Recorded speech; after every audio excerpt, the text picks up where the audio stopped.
Hello to everyone checking out this video. I hope you're doing great. And yeah, I just want to talk about the Formula One 2024 calendar. So yeah, Formula One's come a long way. I remember in 2008 it was about 17 or 18 races, and now it's 24. Just a few increments. Most of the tracks have changed, and there's new tracks have been built over time. And yeah, just checking out the calendar, you can see the first race is in Bahrain, which is in Sakhir, which is 29th of February to the 2nd of March. And then moving on, you got the second race, which is in Saudi Arabia, is close by, because F1's trying to do this sustainability kind of thing where they want to put the races close together, so they waste less emissions and save energy and all that good stuff. So you have Saudi Arabian Grand Prix in Jeddah. The circuit, I think the name is Jeddah Corniche Circuit. And the first race, in Bahrain, the name of the track is the Bahrain International Circuit. And then you moving on, you got the third race, which is in Australia, which is um Albert Park, which is Melbourne, which is in Melbourne. So the Australian Grand Prix. And then moving on, you got the Japanese Grand Prix, which is gonna be in Suzuka. You know, that's gonna be on the 5th of April to the 7th of April. So also the tracks with a star next to them, the they are Saturday races. So I haven't really checked out the reason why they made Saturday racing, but it is what it is, and we just have to see how it goes. But I'm sure they're gonna have to bring him back to Sunday, because that's where everyone have time to enjoy. And then you have the fifth race is gonna be in China at in Shanghai. So the that's the Chinese Grand Prix, and the name of the track. I actually forget the name of the track. Let me just check quickly. I think it's the Chinese Grand Prix. Let's see, Chinese Grand Prix. It's gonna tell you right here. Shanghai International Circuit. Yeah, that's the name of the track, the Shanghai International Circuit. And then you got the sixth Grand Prix of the season, which is gonna be um the Miami Grand Prix, which is in the USA, Miami, and is is the is in Miami Gardens, and that's the 3rd to the 5th of May, and that's gonna be at the Hard Rock Stadium, the Miami Dolphin Stadium. They convert into a track, and then yeah, that's the Grand Prix there. The first two Grand Prix of that has been won by the Red Bulls and Max Verstappen, so just to give you a heads up on that one. And then the seventh one, you have the Italian Grand Prix at at Emilia Romagna. That's in Imola, from the 17th to the 19th of May. Then moving on to the eighth Grand Prix, you got the Monaco Grand Prix in Monte Carlo from the 24th to the 26th of May. And then the ninth Grand Prix, you got the Canadian Grand Prix, in Montreal. And the name of the circuit is the Circuit de Gilles Villeneuve. And yeah, the Circuit de Gilles Villeneuve. And also the 10th race will be in Spain, you know, at the Circuit de Catalunya, which is in Barcelona. Um, the 11th race will be in Austria, which is gonna be at the Red Bull Ring in Spielberg, Austria. And then the 12th Grand Prix of the season will be in Silverstone, which is the British Grand Prix.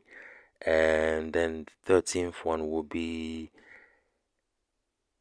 the Hungarian Grand Prix in Budapest, Yeah, so the Hungarian Grand Prix in Budapest, and the name of the circuit is the Hungaroring.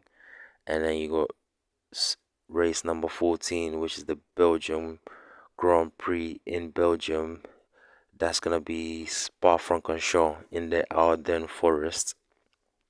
And then you have number 15, you got Netherlands, which is the Dutch Grand Prix, and that's gonna be in Zandvoort. And then the next one's gonna be 16, the Italian Grand Prix, which is gonna be in Monza. Uh, and then you have the next one will be race number 17 will be Azerbaijan Grand Prix in the Baku, and then that's the Baku City Circuit. And then you have the 18th one, which will be in Singapore, which will be Marina Bay Street Circuit in Marina Bay, Singapore. And then you race number 19, you got USA, Austin, from 18th to 20th of October, which is the United States Grand Prix. And then number 20, you got the Mexican Grand Prix. Sorry, race number 19, the name of the circuit is the Circuit of the Americas. And then race number 20, the Mexican Grand Prix in Mexico City. And the name on the track is Circuito, is it? I think Hermanos Rodriguez. And it was named after two brothers, the Rodriguez brothers. They were racers, they were Mexican racers, and it was named after them, after their legacy. So yeah. Well done to Mexico on that one. And then you got 21st race, the Brazilian Grand Prix in Sao Paulo, which is the name of the track is the Interlagos. Yeah, Interlagos, yeah.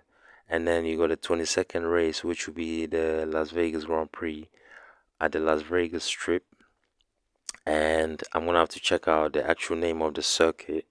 And then the next one is the Qatar Grand Prix, which is race number 23 at the Lusail International Circuit from the 29th of November to the 1st of December. And then the final and 24th race of the season, which is going to be the Abu Dhabi Grand Prix, will be there at the Yas Marina Island Circuit. So yeah, guys, that's the 24 races that's going to be in 2024. And yeah, these tracks are beautiful, for from a driver's perspective, for you to go through and win a world championship, well, you take some boxes, because all these tracks, most of them are difficult. I can see the difficult ones, even one like Saudi Arabia is difficult. Japan is quite smooth, but you're gonna have to be on very, very on point. Australia, you're gonna have to drive very, very well. Bahrain, you can get away with a couple of mistakes, but it's a very, very difficult track as well. Especially turn two and three, you gotta get it correct, and even turn four. Yeah, and then Chinese Grand Prix, the first corner, you have to get that very, very correct. So, and then there's some difficult ones. Even the Imola track here is very, very tight. Monaco, very, very tight. You cannot put it in a wall. So, then moving on the Canadian Grand Prix, is a bit easier on the drivers. Spanish Grand Prix a little bit easier. Austria, and then Great Britain. Hungary is quite tight. You're gonna have to get your entry and exits on point.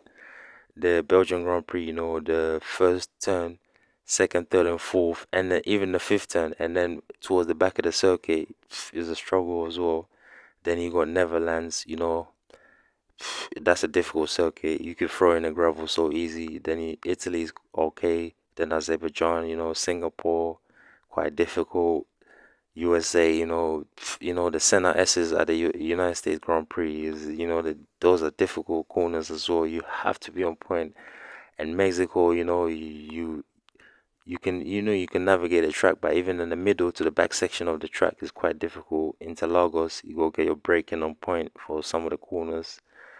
So, it's a difficult calendar, for a from a driver's standpoint of view, if I'm putting on a helmet and looking at it from a driver's standpoint of view. So, winning a Formula One World Championship is definitely not easy, and yeah, I just want to say to you guys, if you like the content, don't forget to like, subscribe, comment, and share. And yeah, subscribe to the channel, subscribers are rising, and hopefully soon, the channel can grow and other people can know about it as well. And yeah, I'm looking forward to pre-season testing in Bahrain, and I just want to know how it goes. and see who's got the times on point. I hope Ferrari and Mercedes have some good pace and they can challenge Red Bull. And yeah, so yeah, the calendar looks okay to me. I wonder what happened to the Vietnam Grand Prix, and the Chinese Grand Prix hasn't been on the calendar for a couple of years as well. And yeah, so I'm looking forward to preseason, and I hope that this season is competitive. At least I'm hoping that at least 5 or 6 drivers are in the World Championship fight, and then they can make it exciting. So if they make it exciting, then the fans will get their money's worth. So yeah, I'm just doing some more research to see what kind of content I can bring to you guys. And yeah, I hope you're enjoying your day. And don't forget to give the video a like, subscribe to the channel, and then put your comments below. What do you think of the Formula One 2023 calendar? And let me know some of your analysis as well on the tracks. Give me an analysis of the Bahrain Grand Prix. Give me an analysis of the Saudi Arabian Grand Prix. Give me another analysis of the Australian Grand Prix. What do you think of these tracks? And if you play the Formula One game, what do you think of these tracks? Even Japan, China, Miami, Imola, Monaco, Canada, Spain, Austria, Great Britain, Hungary, Belgium, Netherlands, Italy, Azerbaijan, Singapore, USA, Mexico, Brazil, Vegas, Qatar, Abu Dhabi, yeah. So give me your analysis of these tracks and what you think as a driver of these tracks. Yeah. So yeah. I want to hear from some of you online racers, online simulator racers. Yeah, what's you guys' opinion on some of these tracks? And I want to hear from some F2, F3, and even some Formula One drivers. I want you to comment. Some analysts. I want you to comment. To let me know what your thoughts are on some of these tracks, and what tracks could be put on the calendar and what could be taken out, and how the drivers navigate through these tracks. I want to know other people's opinions. So your opinion matters to me. So guys, don't forget to let me know your analysis of these tracks. And yeah, I mean, I know I love all these tracks, but some of the street circuits when I play on the game it's quite difficult for me. I have to stay out of the barriers, and yeah, tracks like